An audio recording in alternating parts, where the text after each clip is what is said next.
Hello नमस्कार दोस्तों, मैं वागीश आप सबका स्वागत करता हूं आपके अपने YouTube चैनल बाबा बाय वाला में। तो दोस्तों, आप लोगों को वीडियो अच्छी लगे तो चैनल को सब्सक्राइब करें, लाइक करें, कमेंट करें और शेयर करना ना भूलें, जिस कारण आप लोगों को वीडियो समय समय पर पहुंचती रहे। चैनल को सब्सक्राइब कर लेंगे तो आपके पास एक नोटिफिकेशन पहुंचेगी, संदेश पहुंचेगा कि हाँ, हमारे पास फला चैनल का वीडियो आ रहा है हमारे पास, तो आप वीडियो देखेंगे, आपका नॉलेज बढ़ेगा और आपका जो है ज्ञान बहुत अच्छा हो जाएगा। तो दोस्तों, ज्यादा बातें ना करते हुए, कल हम लोगों ने भाग 1 पढ़ा और हम आज भाग 2 पढ़ेंगे। भाग 2 किसका पढ़ेंगे दोस्तों? तो भाग 2 वंशागति तथा विविधता के सिद्धांत हम लोग पढ़ रहे हैं। क्लास 12 की बायोलॉजी चैप्टर 5 पढ़ रहे हैं। क्लास 12 की बायोलॉजी चैप्टर 5 में क्या है? वंशागति तथा विविधता के सिद्धांत।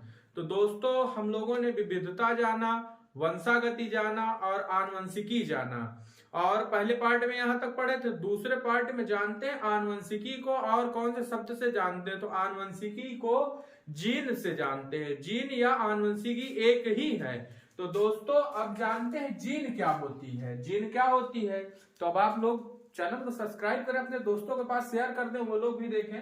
तो पहले जानते हैं जीन क्या है। जीन क्या है? जीन आनुवंशिकी लक्षणों को एक पीढ़ी से दूसरी पीढ़ी में पहुंचाना ही जीन कहलाता है या आनुवंशिकी कहलाता है।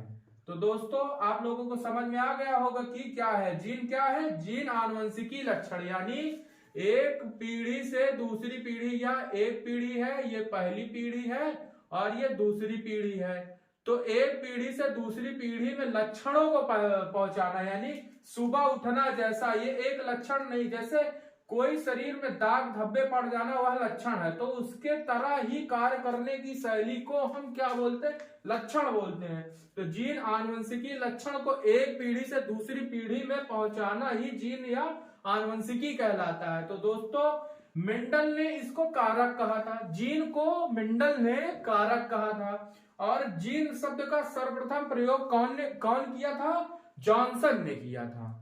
तो जॉनसन ने जीन शब्द का प्रयोग किया था। दोस्तों, यहां तक तो आप बहुत अच्छे से समझ लिए होंगे। जो जानते हैं कि ये मेंडल कौन थे, तो आप मेंडल को जानते हैं कि मेंडल कौन थे। मेंडल के बारे में जानेंगे। साथियों, जीन के बारे में तो जाने, एक पीढ़ी से दूसरे पीढ़ी में लक्षणों को पहुंचाना ही जीन कहलाता है या आनुवंशिकी कहलाता है। तो मेंडल ने इसको कारक कहा था। तो दोस्तों, पहले मेंडल को जानना जरूरी है ना कि मेंडल कौन थे। मेंडल क्या थे? मटर के पौधे के में प्रयोग करने वाले एक कारक थे। तो दोस्तों, मेंडल का जन्म कब हुआ था? 22 जुलाई 1822 में। कहां पे हुआ था? बुन नामक शहर में, ऑस्ट्रेलिया में हुआ था। और किस परिवार में हुआ था? तो दोस्तों, मेंडल जी का जन्म माली परिवार में हुआ था। ठीक दोस्तों, माली परिवार में हुआ था। और इन्होंने मटर के पौधे के चुनाव, अब इसके आगे जानते हैं दोस्तों अगली हेडिंग क्या है। मेंडल द्वारा मटर पौधे का चुनाव करने के कारण। तो दोस्तों, यह हेडिंग अब अच्छे समझते हैं कि मेंडल जी ने क्या कहा था कि मेंडल द्वारा मटर पौधे का चुनाव करने का कारण। तो मेंडल ने अपने प्रयोगों के लिए मटर का चयन अनेकों कारणों से किया। ठीक है, यहां तक तो आप समझ गए कि मेंडल ने मटर के पौधे का चुनाव अनेक कारणों से, मतलब एक कारण नहीं है कि उसकी उत्पत्ति करना ही उनका एक प्रमुख कारण है। उनका एक प्रमुख कारण नहीं दोस्तों, एक नहीं, इसका अनेकों कारणों से इन्होंने मटर के पौधे का चुनाव किया मेंडल ने। अब आगे जानते हैं, मटर एक वर्षीय पौधा होता है, मतलब एक वर्ष बोएंगे, अगले वर्ष फिर बोना पड़ेगा। तो यह मटर एक वर्षीय पौधा है जिसे आसानी से उगाया या पैदा किया जा सकता है। मतलब धरती में बोएंगे तो यह जामेगा, फिर फल फूल देगा और फिर नष्ट हो जाएगा, फिर पुनः अगले वर्ष हमको बोना पड़ेगा। तो मटर एक वर्षीय पौधा है जिसे आसानी से उगाया जा सकता है। यहां तक तो आप बहुत अच्छे समझ लिए होंगे। मेंडल द्वारा मटर पौधे का चुनाव करने के कारण, मेंडल ने क्यों मटर का पौधा चुना? मेंडल ने अपने प्रयोगों के लिए मटर का पौधा चुना। कौन कारणों से चुना? अनेक कारणों से चुना। यहां तक तो आप समझ गए होंगे।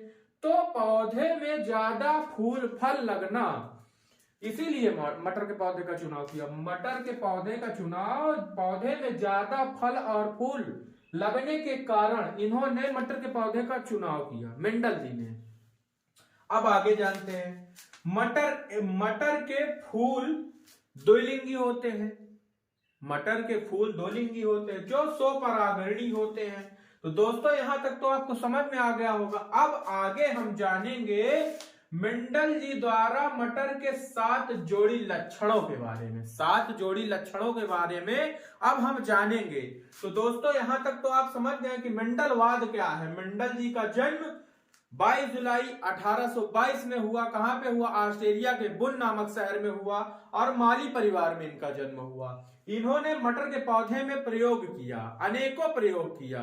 तो दोस्तों इन्होंने अपना जो है एक मत मटर के पौधे में प्रयोग करने के बाद इन्होंने अपना एक मत रखा। तो अब मेंडल जी द्वारा 7 जोड़ी लक्षणों को हम आगे पढ़ेंगे। तो यहां तक आप अच्छे से समझ लीजिए।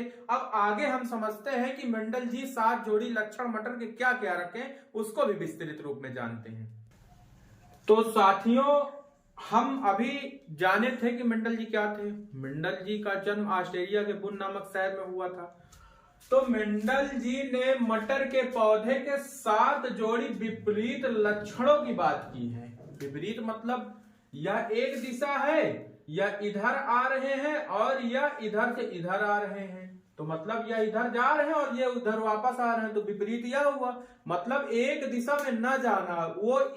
वो सामने जा रहा है, वो पीछे जा रहा है, वो अपने विपरीत जा रहा है। मतलब वह कार्य करने की क्षमता को विपरीत यानी अपोजिट कर रहा है। तो दोस्तों अब लक्षणों के बारे में जानेंगे। तो जैसे तने की ऊंचाई क्या है दोस्तों? तने की ऊंचाई है, ये लक्षण है। तो प्रभाव क्या डालेगा? लंबे। और इसका अप्रभाव क्या होगा? बौना होगा। तो यहां तक तो आपको समझ में आया। तने की ऊंचाई जैसे है लक्षण हुआ, और प्रभावी क्या हुआ और अप्रभावी क्या हुआ? तो लक्षण में तने की ऊंचाई लंबे हैं तो यह बौना होगा। पुष्प का रंग बैगनी तो यह सफेद होगा। फली की आकृति फूली तो यह पिचके। बीज की आकृति क्या है? गोल है तो यह झुर्रीदार है। फली की आकृति फली का रंग हरे तो यह पीले होगा। पुष्प की स्थिति कच्छी है तो यह आकच्छी होगा। तो पुष्प की स्थिति ये पीले और यह हरे रंग होगा। तो इसका प्रभाव क्या है? लंबे बैगनी। जैसे तने की ऊंचाई है तो यह लंबा, और अप्रभाव क्या है इसका? यानी विपरीत बौना। और पुष्प का रंग बैगनी है तो वह सफेद हुआ। अप्रभाव यानी लक्षण जो है अप्रभाव। ठीक है। फली की आकृति फूली है तो यह पिचकी। इसका अप्रभाव क्या है? यानी विपरीत क्या है? पिचके। बीज की आकृति गोल है तो यह झुर्रीदार, यानी इसका अप्रभाव। और फली का रंग हरे है तो यह पीले, अप्रभाव। और उसके बाद पुष्प की स्थिति प्रभाव क्या है? कच्ची है तो आकच्छी हुआ। पुष्प की स्थिति पीले रंग की है तो हरे रंग की होगी। तो दोस्तों यहां तक तो आप लोगों ने पढ़ लिया बहुत अच्छे से और समझ लिए होंगे। आप लोग टेंशन न लीजिए, आप लोगों को मैं बहुत जल्दी ही नोट उपलब्ध करवाऊंगा। वीडियो की डिस्क्रिप्शन में मैं दे दूंगा पीडीएफ, आप लोग जाके डाउनलोड कर सकते हैं। अपने दोस्तों के पास वीडियो को शेयर करें, वो लोग भी देखें, उन लोगों का भी नॉलेज बढ़े, उन लोगों का भी चैप्टर धीरे धीरे क्लोज करें। तो दोस्तों यह भाग 2 में हम कहां तक पढ़े? मटर के पौधे के 7 जोड़ी विपरीत लक्षण तक। अब इसके आगे यह चैप्टर काफी बड़ा है दोस्तों, तो अभी एक पार्ट और हम बताएंगे। एक पार्ट में अभी आप लोगों को जो शेष बची हुई चीजें हैं उसको हम पूरी हेडिंग सहित क्लियर करवाते चलेंगे। यहां तक तो आप लोग बहुत अच्छे से समझे होंगे, आपको काफी मजा भी आया होगा। तो यहां तक तो आप पढ़ के बहुत ही प्रसन्न हो रहे होंगे, तो मुझे भी आभास हो रहा है। तो दोस्तों आप लोगों को वीडियो अच्छी लगे तो चैनल को सब्सक्राइब करें, लाइक करें, कमेंट करें, और अपने दोस्तों और अपने रिश्तेदारों को भी शेयर करें जो क्लास 12 की बायोलॉजी को पढ़ रहे हैं, जो मैथ ना लिए हो। क्योंकि क्लास 12 में मैथ जो लिए हो तो उनको पढ़ने का कोई मतलब ही नहीं है। जो बायोलॉजी पढ़ते हो तो उनके पास वंशागति विविधता के सिद्धांत चैप्टर 5 भाग 2 क्लास 12 की बायोलॉजी, इसको शेयर करें। तो धन्यवाद दोस्तों। अगले पार्ट में हम लोग फिर मिलेंगे नए टॉपिक को लेके भाग 3 में। ठीक है दोस्तों।